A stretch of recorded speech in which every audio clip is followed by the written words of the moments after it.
Assalamualaikum warahmatullahi wabarakatuh. Nama saya Antoni Kasyaputra, NIM 12405193197. Kami dari kelompok 3 akan mempresentasikan hasil kerja kelompok kami yang berjudul Strategi Manajemen Sumber Daya Manusia dengan Baik dan Benar. Anggota kelompok kami yang pertama adalah saya sendiri, Antoni Kasyaputra, yang kedua Muhammad Sufraiko Iqbal, yang ketiga Yulio Edwin Fernanda, yang keempat Julia Nafair Zubaidi, yang kelima Muhammad Wahyu Sahrur, yang keenam Muhammad Ilman Nizam, yang ketujuh adalah Elma Wahyu Sukmadewi. Untuk materi pertama akan saya jelaskan, yaitu tentang pengertian perencanaan strategis manajemen sumber daya manusia. Beberapa pengertian dari istilah strategi manajemen sumber daya manusia adalah manajemen strategi adalah suatu proses yang berkenaan dengan penentuan arah masa depan suatu organisasi dan pelaksanaan keputusan dalam rangka mencapai sasaran jangka pendek dan jangka panjang organisasi. Manajemen sumber daya manusia adalah proses pendayagunaan manusia sebagai tenaga kerja secara manusiawi agar potensi fisik dan psikis yang dimilikinya berfungsi maksimal bagi pencapaian tujuan organisasi atau perusahaan. Manajemen sumber daya manusia adalah kebijakan praktik yang dibutuhkan seseorang untuk menjalankan aspek orang atau sumber daya manusia dari posisi seorang manajemen, meliputi perekrutan, penyaringan, pelatihan, pengimbalan, dan penilaian. Manajemen sumber daya manusia strategis dengan tujuan dan sasaran strategis untuk meningkatkan kinerja bisnis dan mengembangkan kultur organisasi yang mendorong inovasi dan kelenturan. Dari berbagai pengertian di atas, pemahaman tentang strategi manajemen sumber daya manusia dapat terbangun secara jelas atau tidak ambigu. Inti pokok dari perencanaan sumber daya manusia bukanlah seperangkat teknis khusus dan bukan pula pengalaman relatifnya, tetapi lebih dari manfaatnya bagi para pimpinan dalam memetakan arah baru. Perubahan strategi manajemen sumber daya manusia adalah tanggapan manajemen terhadap masalah-masalah yang darurat. Strategi ini adalah perencanaan yang mendatangkan kesempatan untuk memperoleh dan menopang daya saing melalui manajemen sumber daya manusia. Ada dua aspek utama dalam strategi manajemen. Yang pertama adalah strategi perusahaan secara konsisten dalam memposisikan dirinya secara relatif terhadap para pesaing. Yang kedua adalah strategi untuk mencapai tujuan perusahaan dalam lingkungan yang sedang dihadapi saat ini. Materi yang berikutnya akan dijelaskan oleh teman saya. Assalamualaikum warahmatullahi wabarakatuh. Nama saya Julia Nafair Zubaidi. Di sini saya akan menjelaskan tentang langkah-langkah perencanaan strategis. Dalam perencanaan strategis meliputi langkah yang setiap langkah banyak melibatkan pengumpulan informasi atau data yang banyak, analisis data dan evaluasi yang dilakukan berulang-ulang oleh manajemen.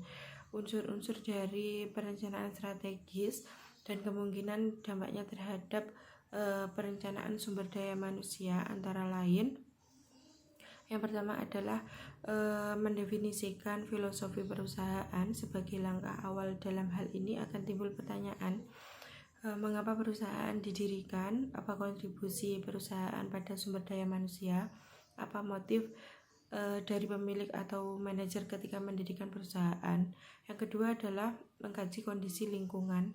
Dalam hal ini akan timbul pertanyaan, perubahan teknologi sosial, ekonomi, budaya, dan politik apa yang kemungkinan akan menjadi peluang dan ancaman bagi perusahaan, dan seterusnya.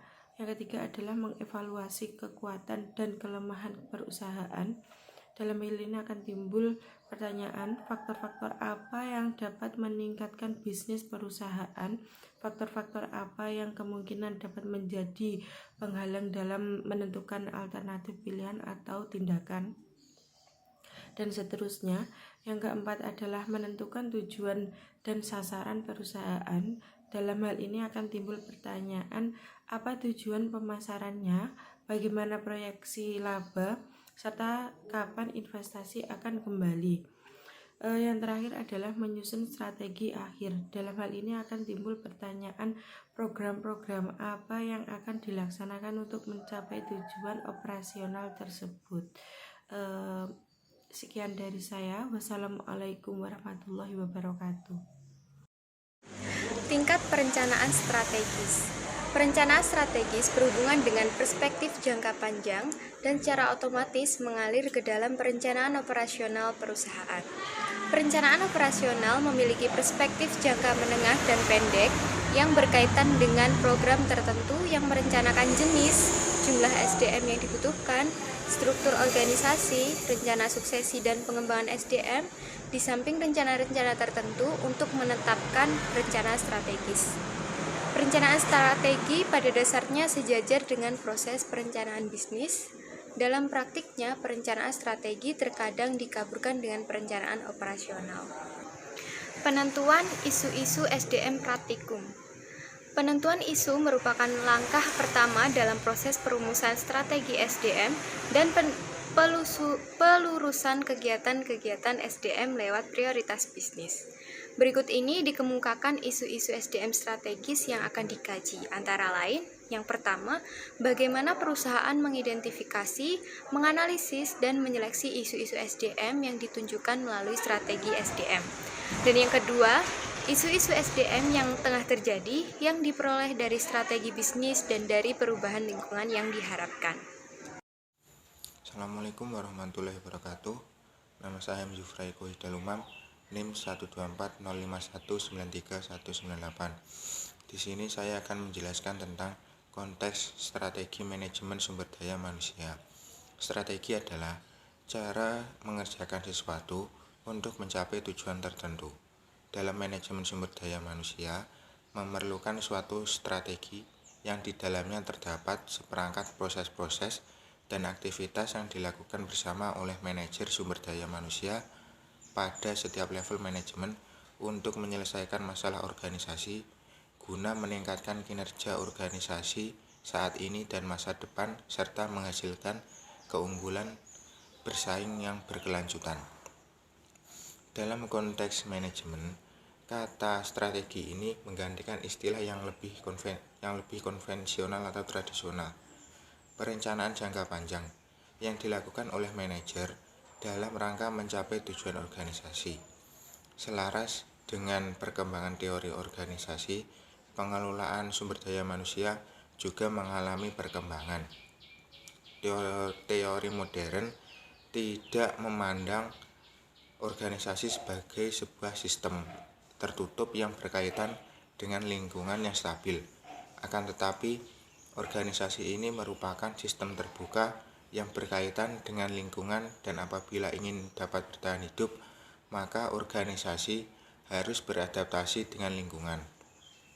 Kondisi pada saat membutuhkan pendekatan yang lebih komprehensif, fungsi-fungsi manajemen sumber daya manusia akan lebih dapat berkontribusi dengan baik apabila diselaraskan dengan strategi bisnis organisasi. Proses perencanaan sumber daya manusia sendiri adalah proses analisis dan simulasi kebutuhan sumber daya manusia sesuai dengan rekapitulasi kekuatan SDM yang dimiliki perusahaan, dikaitkan dengan rencana pengembangan aktivitas Departemen SDM di masa mendatang. Pada dasarnya, dalam proses perencanaan sumber daya manusia terdiri dari 3 subproses, yaitu yang pertama, proses pembentukan data rekapitulasi untuk analisis dan simulasi untuk mendapatkan gambaran kekuatan sumber daya manusia yang ada saat ini serta dari segi kapasitas sumber daya manusia tersebut. Yang kedua, proses pengadaan sumber daya manusia atau rekrutmen yang diikuti oleh cara penilaian atau kriteria penerimaan. Dan yang ketiga atau yang terakhir, proses alokasi. Relokasi sumber daya manusia atau re-employment dengan menggunakan data administrasi yang ada dapat dianalisis informasi kebutuhan atau relokasi seorang karyawan ke tempat yang lebih tepat. Sekian dari saya, ada kurang lebihnya saya mohon maaf. Wassalamualaikum warahmatullahi wabarakatuh. Selanjutnya adalah perumusan strategi manajemen sumber daya manusia. Perencanaan sumber daya manusia dilihat sebagai sebuah sistem yang terkait dengan perusahaan secara keseluruhan. Artinya pendekatannya tidak melulu cenderung top down, tetapi juga melibatkan karyawan level bawah dengan metode bottom up. Ada 3 fase dalam manajemen strategi. Yang pertama adalah penilaian lingkungan, yang terdiri dari meneliti lingkungan internal dan eksternalnya, melakukan penilaian kekuatan, kelemahan, harapan, dan tantangan atau SWOT, mendefinisikan kemampuan utama dan manfaat kompetitifnya, dan mendefinisikan persoalan-persoalan strategis. Yang kedua adalah pengembangan strategi, yang terdiri dari meninjau dan merevisi visi dan misi, menyusun tujuan strategis, mengembangkan rencana kegiatan, dan mengalokasikan sumber daya. Yang ketiga adalah penerapan strategi, yang terdiri dari mengurus harapan organisasi, personalia, dan kemampuan manajemen, menerapkan sistem dan teknologi, dan mengevaluasi efektivitas. Jadi dengan 3 fase inilah strategi MSDM akan terbentuk layaknya strategi lain yang disusun dan diterapkan dalam konteks yang sama secara keseluruhan sebagai perencanaan fungsional. Yang selanjutnya adalah proses strategi manajemen. Proses perencanaan memiliki beberapa level fokus. Dan yang pertama akan kita bahas adalah bagaimana proses perencanaan bekerja dalam proses perencanaan strategi klasik.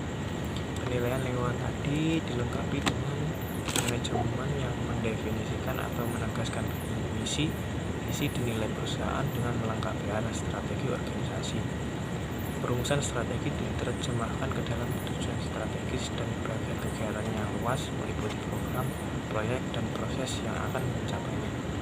Perumusan strategi menetapkan konteks bagi pendefinisian perencanaan operasi dan tujuan serta pengalokasian sumber daya melalui proses keputusan anggaran dan modal. Dan unit, tim maupun individu mendefinisikan rencana kegiatannya dengan tujuan kemampuan tertentu. Nomor 1, perumusan strategi SDM. Strategi SDM di sini berperan sebagai strategi fungsional, seperti layaknya strategi keuangan, informasi, pemasaran, dan sebagainya. Namun jelas bahwa strategi sumber daya manusia berbeda dengan fungsi yang berbeda pula apabila dibandingkan dengan strategi lainnya. Dengan strategi SDM, maka perencanaan strategi sumber daya manusia menjadi bagian yang integral atas semua rumusan strategi lainnya. Selanjutnya adalah proses perencanaan 2 arah. Seperti telah disebutkan sebelumnya, strategi sumber daya manusia terbentuk atas 2 poin, yakni top down dan bottom up. Selanjutnya proses penyatuan. Perumusan strategi sumber daya manusia dapat searah dengan proses perumusan strategi perusahaan, di mana dalam setiap langkahnya akan berinteraksi dengan perumusan strategi. Dalam penilaian lingkungan dengan strategi perusahaan, hubungannya terpisah namun sejajar, di mana keduanya berinteraksi. Selanjutnya adalah proses terpisah. Pendekatan terbaik dan menjadi pilihan yang umum diterapkan di masa ini adalah pengembangan dari rencana sumber daya manusia yang berbeda. Prosesnya dipersiapkan secara terpisah dan keseluruhan strategi perusahaan. Kelemahan dari proses terpisah ini adalah proses yang mengekalkan dugaan sumber daya manusia sebagai staf yang dikendalikan. Sedangkan manfaatnya adalah bahwa strategi sumber daya manusia benar-benar diciptakan dan dapat digunakan untuk mengarahkan program kebijakan dan keputusan praktis serta kegiatan. Dan yang terakhir adalah proses terpadu. Pendekatan paling favorit dalam pengembangan sumber daya manusia merupakan proses terpadu, di mana prosesnya menjadi bagian integral dari strategi perusahaan pada masing-masing levelnya. Agar menjadi terpadu, dibutuhkan perubahan dalam lingkungan yang dikaji dengan menghargai persoalan-persoalan sumber daya manusia dan menganggapnya sama baik dengan persoalan lain yang terkait dengan perusahaan. Sekian dari saya, materi selanjutnya akan dilanjutkan oleh teman saya. Assalamualaikum warahmatullahi wabarakatuh. Sebelumnya perkenalkan, nama saya Muhammad Ilman Nizamiar dari kelas MBS 5E NIM 202. Di sini saya akan melanjutkan materi yang telah disampaikan dari teman saya. Selanjutnya ada rencana kegiatan. Ada bias yang timbul terhadap pelaksanaannya dalam perusahaan-perusahaan yang sedang merencanakan pelaksanaan manajemen, khusus sebagai bagian dari rumusan strategi, mereka menafsirkan persoalan-persoalan ke dalam rencana kegiatan dalam program-program beberapa tahun, skala prioritas, akuntabilitas yang jelas, dan pengukuran-pengukuran hasil. Mereka memberikan tanggung jawab yang jelas, penentuan waktu, dan sumber daya yang dikehendaki bagi pelaksanaan strategi. Dalam hal ini perusahaan juga mempertimbangkan bagaimana strategi itu dijalankan, bagaimana semua kelompok diberitahukan dan dilibatkan dalam penerapan strategi tersebut. Perusahaan juga memberikan alternatif lain terhadap pelaksanaan yang mungkin diambil atau praktik manajemen SDM yang dapat diterapkan terhadap manajemen kemampuan terhadap kebutuhan yang dianggap perlu. Berikut yang bisa saya sampaikan, ada kurang lebihnya mohon maaf dan akan dilanjutkan oleh teman saya. Wassalamualaikum warahmatullahi wabarakatuh. Assalamualaikum warahmatullahi wabarakatuh. Selanjutnya saya akan menerangkan tentang penerapan strategi manajemen sumber daya manusia. Suatu strategi yang baik akan menjadi tidak berharga jika strategi tersebut itu tidak diterapkan. Penerapan strategi menghendaki penyesuaian karyawan, penyusunan organisasi, staffing, dan pengembangan kemampuan serta manajemen kemampuan terhadap strategis. Strategi manajemen sumber daya manusia adalah tanggung jawab utama yang memberikan sumber daya utama dalam memberikan manfaat kompetitif terhadap perusahaan. Poin pertama ialah manajemen sumber daya manusia yang strategis. Manajemen sumber daya manusia strategis telah didefinisikan sebagai tautan, sedangkan SDM tersebut didefinisikan sebagai tujuan dan sasaran strategi untuk meningkatkan kinerja bisnis. SDM strategi berarti menerima fungsi sumber daya manusia sebagai mitra strategis dalam formulasi dan strategi perusahaan, juga dalam implementasi strategi tersebut melalui kegiatan sumber daya manusia seperti perekrutan, seleksi, pelatihan, dan pengimbalan personil. Poin kedua, peran sumber daya manusia sebagai mitra yang strategis. Di sini dapat diartikan dengan sumber daya manusia yang unggul bisa meningkatkan perusahaan tersebut. Peran strategi SDM tersebut adalah untuk menyesuaikan praktik SOM individual, perekrutan, pengimbalan, dan lain-lain agar cocok dengan strategi perusahaan khusus dan strategi bersaing. Di sini dapat disimpulkan peran SDM sebagai mitra strategis ialah bahwa manajemen sumber daya manusia merupakan suatu mitra sejajar dalam proses perencanaan strategis. Seperti yang saya katakan tadi, sumber daya manusia yang unggul adalah dapat menunjang keunggulan suatu perusahaan tersebut. Sekian yang dapat kelompok kami sampaikan. Kurang lebihnya kami mohon maaf. Assalamualaikum warahmatullahi wabarakatuh.